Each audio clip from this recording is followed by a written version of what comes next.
It was a dramatic day in court for Hannah Freeman, a 27-year-old fourth-grade teacher and the daughter of North Ridgeville's police chief. She wasn't there to teach or testify. She was there to be sentenced for stalking her ex-boyfriend, a man she followed 33 times in just 19 days. What began as a quiet breakup spiraled into months of surveillance, obsession, and finally, a desperate 911 call. My ex-girlfriend continues to stalk me and park her car next to wherever I am and follow me home every night. That single call began unraveling a story of privilege, entitlement, and control. On this channel, we break down how psychology, privilege, and obsession collide in criminal cases that seem almost unreal until you hear the evidence. Today's story is about a woman who believed her father's badge was a shield against accountability, and how that illusion shattered in open court. Hannah Freeman looked perfect on paper. She had a master's degree in education, a clean record, and a reputation as a responsible, caring teacher. Parents trusted her. Colleagues respected her. But there was something else that followed her name wherever she went. The title her father carried. Michael Freeman, Chief of Police. That connection gave her more than a sense of pride. It gave her a sense of power. In 2022, when officers responded to a noise complaint at her apartment, she didn't greet them like any ordinary citizen. Instead, she led with authority that wasn't hers to use. "My dad is Michael Freeman," she said, handing over her ID with confidence. The message was clear. "I'm not someone you arrest. I'm someone you recognize." Neighbors would later recall her saying the same thing whenever small disputes came up, that her father was the chief, and that meant she could handle things her own way. It wasn't a threat, it was an expectation. 2 years later, that expectation would collide with reality. In early 2024, Hannah met David, a 30-something middle school teacher who worked about 20 minutes away in Westlake, Ohio. They met through education circles. On the surface, they had a lot in common. Both dedicated to teaching, both with stable jobs, both known for being organized and polite. Their relationship moved fast. They were seen together at restaurants, school events, and local parks. To colleagues, they looked like a perfect match. Two teachers in love, destined for the comfortable, predictable life of lesson plans and summer vacations. But something in the dynamic was off. David's friends would later say that Hannah seemed to want control over where he went, who he spoke to, and how often he checked in. And when David finally tried to set boundaries, Hannah took it as rejection. By April of that year, David had enough. He told her clearly, it's over. He wanted to move on. He wanted space. For him, the breakup was simple. For her, it was unfinished business. Soon after, small things began to unsettle him. A familiar car parked near his workplace, the same vehicle spotted behind him at night on the drive home. He told himself it couldn't be her, that maybe it was coincidence, or maybe he was just imagining it. But it kept happening. Every day. Every night. According to police records, GPS data would later show that Hannah visited his school 33 times across 19 separate days. Sometimes she would come multiple times in one afternoon, park in the lot, wait, and leave, only to return later. This wasn't heartbreak. It was surveillance. Hannah wasn't trying to win him back. She was monitoring him, watching where he went, who he spoke to, who was near him. By late April, David's anxiety grew. He started taking different routes home. He left work later than usual just to avoid her. He even parked on a different street, but somehow, she always found him. Every time he looked over his shoulder, there she was. Then came the night of November 6th. It was cold, dark, and quiet, the kind of night when most people are already home. David was inside his apartment when his phone lit up.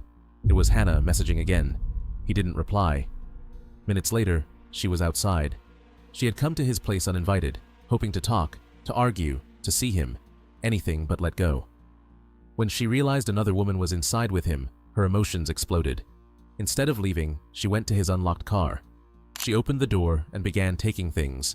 2 backpacks, his laptops, his wallet, his car keys, and even his prescription medication. These weren't random items.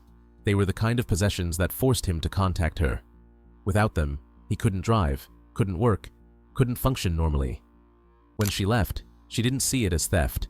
She saw it as leverage. The next morning, David discovered what was missing. He called her. No response. He texted her. Nothing. That's when he realized she was using his belongings to keep him connected. a twisted form of control disguised as love. By that night, he called 911 for the first time. My ex-girlfriend continues to stalk me and park her car next to wherever I am and follow me home every night. The voice on that call was tired, defeated, and almost embarrassed. Many men hesitate to report female ex-partners for fear of not being taken seriously. David was no exception, but he had reached his limit. When police responded, they found Hannah sitting in her car outside the school where David worked. She wasn't trying to hide. She was calm, almost casual. Bodycam footage captured the conversation. Are you supposed to be up here? You are? Were you in his vehicle earlier? No? Well, we went to get dinner together, but... You guys, where'd you guys go get dinner at? King's. King's? King's, yeah. Raising Cane's? Which one? North Olmsted. North Olmsted? Okay. Well, we got a complaint from him that you were in his vehicle tonight and you're harassing him and stalking him. I mean, I don't know what to tell you. Okay. Did you take some items from him last night? Her tone was flat, detached. She didn't argue. She didn't seem nervous. It was as if she truly believed none of it was wrong, as if following, taking, and showing up uninvited were just part of a normal relationship. Inside, officers spoke with David, who told them what had been happening for weeks. Did you invite her here? No. Are you sure? No. Yeah, she, Are you sure you didn't invite her here? Yes, I never invited her to anything. 'Cause she said that you invited her here. Yeah, I know. She probably would have. She actually, yesterday followed me to my apartment, stole stuff out of my car. Yeah.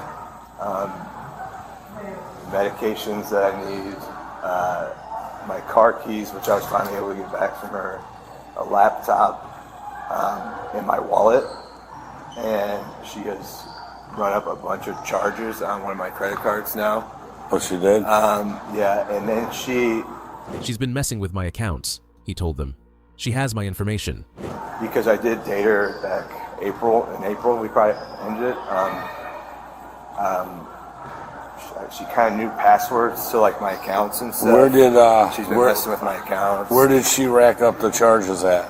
That was all from Amazon. The evidence piled up quickly. Stolen property, digital records, financial transactions, and physical surveillance footage from the school lot. The case was straightforward.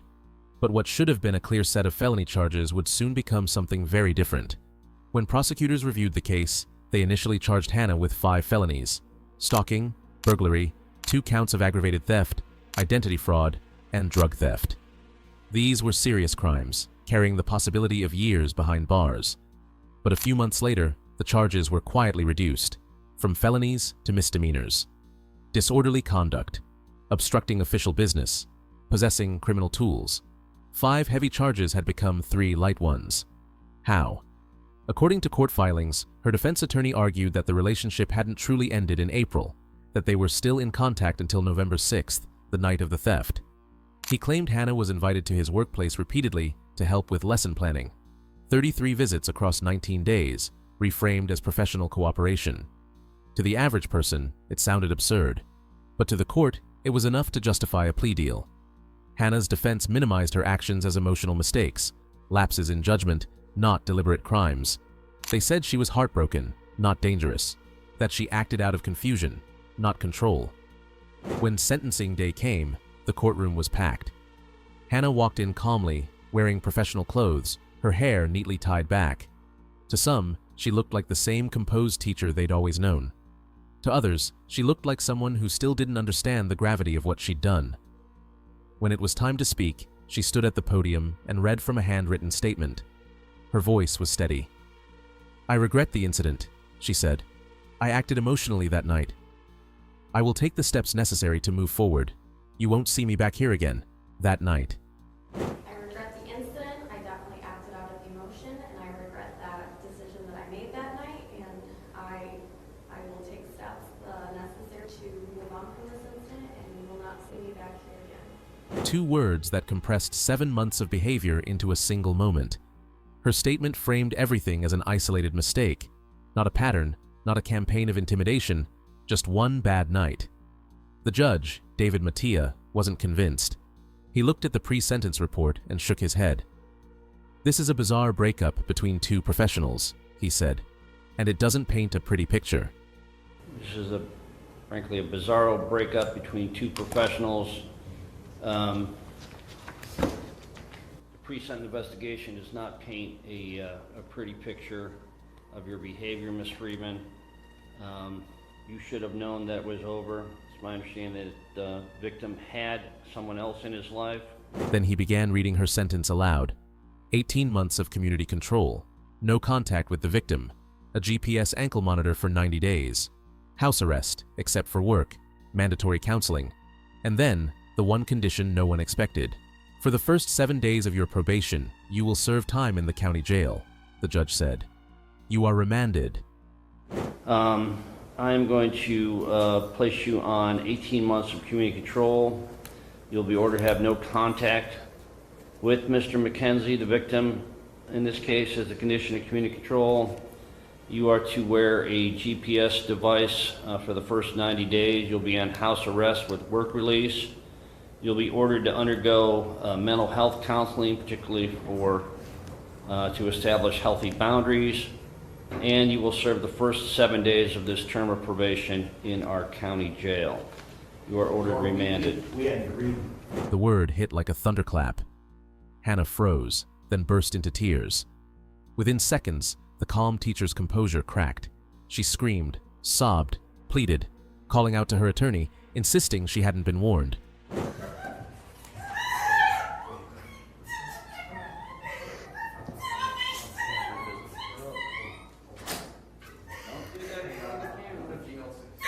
Her attorney scrambled to react, trying to withdraw the plea and request a trial instead. At this point, Your Honor, I'm going to make a motion to withdraw the plea. The judge refused. "You negotiated a plea deal with the state," he said. "You never asked me about sentencing." "That's not my problem." Would you rather go to trial? Because you don't like the sentence? No, because we don't like the way the court has interpreted the facts. Mr. The Kinlan, facts are not correct. did you talk to me about sentence before you pled your client? You were not available, Your Honor. I'm available all the time, Mr. Kinlan. You chose to plead your sentence, your client. We only met with you one time, Your Honor. At this point, we're asked to withdraw her plea. I'm offended that you would make the insinuation here that I don't work enough. I'm not making that insinuation. When was this case indicted? December. Yeah, half a year ago. Your Honor, Did you make any effort to talk to me in the last 6 months about how I would sentence your client? Yes, No. we did. You did? When? When I asked you to take her off GPS back in April. Okay, and I did. Yes. But that wasn't about sentencing, was it? I just asked you, did you make any effort to talk to me about what sentence I would impose after you negotiated a plea deal with the state of Ohio? No, we did have an agreed sentence with the state. Would ask the court to go along with that agreed sentence as a supervision of plea. Didn't ask me, sorry. The plea is not knowingly voluntary. Your bad practice is not my problem. I don't think it's my You bad are practice, remanded. Your Honor. We're done. The gavel came down. The sentence stood. Officers approached, placed handcuffs on her wrists, and escorted her out of the courtroom. The sound of her cries echoed through the hallway, raw, loud, and desperate. It wasn't the sound of innocence, it was the sound of shock, the realization that, for the first time, her father's name could not change the outcome. Outside, reporters described the scene as surreal. A police chief's daughter, once confident and untouchable, now handcuffed and crying in public. A privileged life meeting real consequences. The case reignited conversations about gender, privilege, and perception in criminal behavior. People asked the same question. Would the outcome have been the same if she hadn't been the daughter of a police chief? Or if the victim had been a woman and the stalker a man? The answers aren't simple. Hannah's case reveals what psychologists call entitled stalking, when the offender sees the victim as a possession rather than a person. The thinking is obsessive, but logical in its own way. If they belonged to me once, they still belong to me now. Every act of intrusion becomes a twisted form of care. I'm not harassing you. I'm checking on you. I didn't steal your things. I just borrowed them. I didn't follow you. I wanted to make sure you were safe. The more the victim resists, the more the stalker escalates, not out of anger, but to reassert control. Taking essential items isn't impulsive, it's strategic. It forces contact, it makes the victim dependent again. And when that illusion finally breaks, the stalker collapses, not because they're sorry, but because the system didn't bend like they expected. For David, the ordeal lasted months, but the hardest part wasn't the stalking itself. It was the hesitation, the fear of not being believed. Society still struggles to recognize male victims of harassment. Many men worry that if they report a woman for following or contacting them obsessively, they'll be laughed at or told to handle it. David's delay in calling the police wasn't weakness, it was social conditioning. He endured daily anxiety, waiting until he couldn't handle it anymore. His courage to make that call may have prevented something worse. Hannah's privilege also played a role. Having a father in law enforcement gave her confidence that she would be treated leniently. And for a while, she was. Charges were softened, narratives were rewritten, sympathy outweighed accountability, until a judge finally decided that enough was enough. The aftermath of the case changed multiple lives. Hannah served 7 days in jail and continues to serve 18 months of supervised probation with electronic monitoring and counseling. She lost her teaching license permanently. Her name, once associated with community respect, became a headline about obsession and privilege. Her father faced public scrutiny for how law enforcement handled the investigation, and her defense attorney's reputation suffered after the courtroom debacle. As for David, he now lives under legal protection, no contact orders, GPS restrictions, and peace of mind that he no longer has to look over his shoulder. It's not perfect closure, but it's safety, something he didn't have for months. This case forces us to confront uncomfortable truths about justice and bias, about how the system sometimes bends differently depending on who you are, who your family is, and how the story is told. But at its core, it's about accountability. And the moment someone who believed she was untouchable finally met a boundary she couldn't cross. Privilege can delay justice, but it cannot stop it. The Hannah Freeman case also opened a broader discussion about how society views female perpetrators. Too often, the narrative shifts towards sympathy, therapy, or emotional instability rather than criminal intent. It's easier to imagine a woman needing help than to accept she might be dangerous. But crimes are not measured by gender. They're measured by impact. And in this case, the impact was profound. Hannah's meltdown in court wasn't just a personal breakdown. It was symbolic, a public collapse of entitlement. For years, she lived with quiet confidence that she would never face the same consequences others did, that her father's position meant rules could be stretched, that she could explain away her actions as emotional mistakes. But when a judge said, "remanded," that illusion shattered instantly. For David, the case was more than a legal victory. It was validation, proof that what he experienced was real, that his fear, his caution, his exhaustion, all had a reason. He wasn't overreacting. He was being hunted, watched, and manipulated. And for once, the system listened. In the end, Hannah served only a week in jail. But the real sentence was the loss of her career, her public trust, and her identity as someone above reproach. She left that courtroom not as the daughter of a police chief, not as a respected teacher, but as a convicted stalker under court supervision. Justice doesn't always arrive loudly. Sometimes, it shows up in a single word, remanded, echoing through a courtroom as someone finally realizes that privilege and power can't rewrite consequences. Hannah Freeman walked into court believing she was protected. She walked out in handcuffs, and in that single moment, she joined the long list of people who learned the hardest truth of all. The law doesn't care who your father is. This is Human and Crime, where we tell the stories that remind us actions always have weight and every choice leaves a mark. Tell me in the comments, what struck you most about this case? The stalking, the privilege, or the courtroom breakdown that ended it all? If you found this story compelling, make sure you subscribe for more true cases where power meets justice, and justice finally wins.